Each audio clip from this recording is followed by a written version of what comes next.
to face the agony of an eternal hell for 3 hours on the cross. For you, put your name there. It made all the difference in my life. I said, Lord, there's nothing I will not do for you from now on.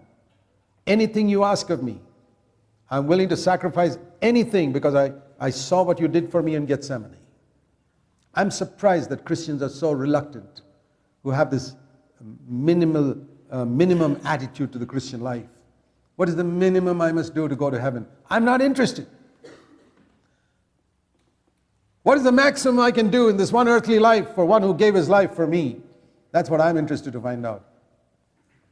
The reason for carnality is because people are always saying, what's the minimum I have to do to be accepted in a church? What's the minimum I have to do in order to be church members? Look at all the church members who never go to church regularly, who float around, drift from one church to another church, treat churches like restaurants.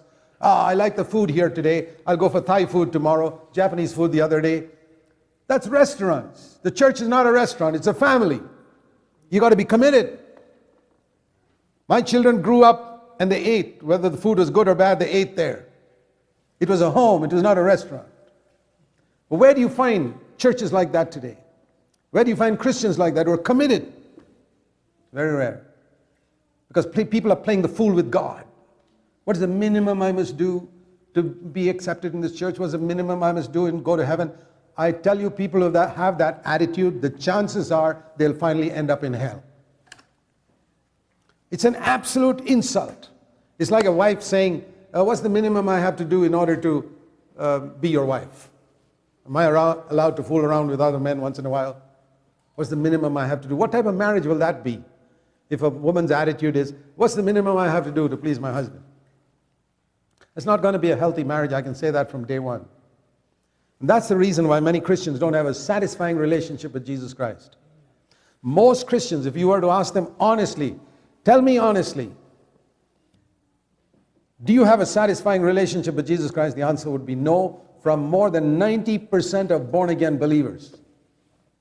And I'll tell you the reason is because they have this attitude of what is the minimum I have to do? What is the minimum I have to give? What is the minimum I have to read the Bible? Is half an hour reading the Bible enough?